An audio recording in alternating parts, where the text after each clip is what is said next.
The only problem with Microsoft is they just have no taste. They have absolutely no taste. And what that means is, I don't mean that in a small way, I mean that in a big way. In the sense that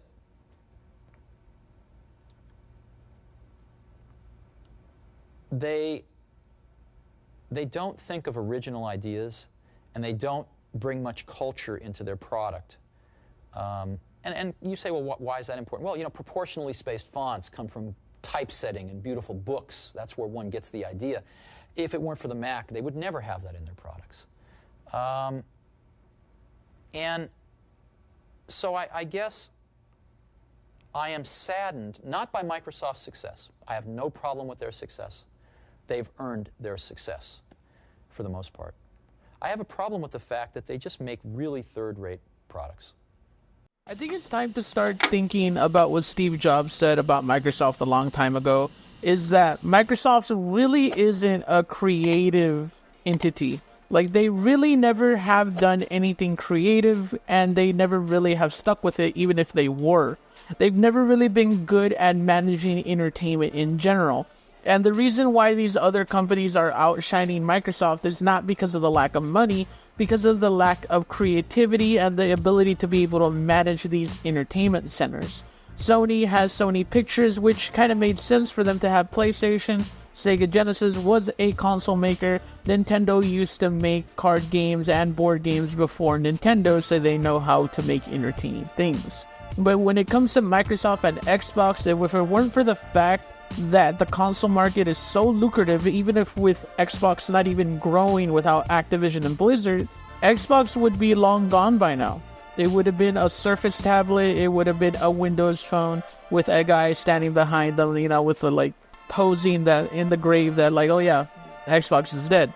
It's even worse that Microsoft hasn't shown the ability to manage its studios, even when it purchases giant publishers like Bethesda, when they've released Arcane Austin and also Tango Games, the people who made the breakout hit Hi-Fi Rush, which shocked everybody that they closed this company for no reason whatsoever. What makes things worse is that Arcane Austin has a repertoire of having amazing games like the Dishonored series, Prey, and many other games, while releasing a really bad game like Redfall.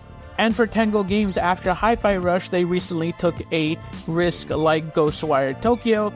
That was a rhythm-based game that looked beautiful, but really didn't appeal to a lot of people, even though it was still a decent game. But the cold hard truth that we have to come to terms with is that Microsoft is not a creative entity. And really, it never has been. Even if you were to say that Windows was something that Microsoft was creative in and actually did a good job in, have you seen Windows recently? It's a complete fucking disaster.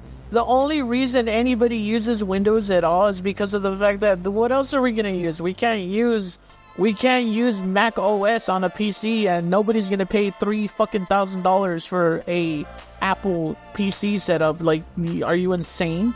But even after all this bad news and the turmoil in Xbox, and then looking bad for closing prominent studios that we have no idea why they did close them after taking one risk in a video game, the layoffs are still coming. There will be more layoffs within Microsoft and Xbox when it comes to its entity as a whole, because the purchase of Activision Blizzard has pressured Xbox from Microsoft to make more stringent choices and to cut down after spending $69 billion.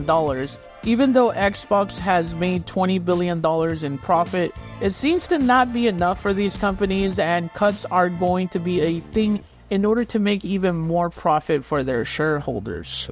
It's getting to the point where I'm getting tired of covering these stories and repeating myself, because it's the same thing almost every single time that there's a layoff. It's greed, right? It's greed to the shareholders, and we all know it. And we kind of blame it on the game studios for wanting to make these big, flashy games, when in reality, they have to make these big, flashy games in order to be able to impress the audience who like these big, flashy games. And instead of focusing on the fun, and instead of focusing on games that people want to play, this will continue to happen until Microsoft, Xbox, PlayStation, and everybody else understands that without these developers, there would be no games. There would be nothing. There's no need for these cuts. When you're making $20 billion in profit, there really isn't any need for these cuts. The reality is that $20 billion isn't enough for a $1 trillion company.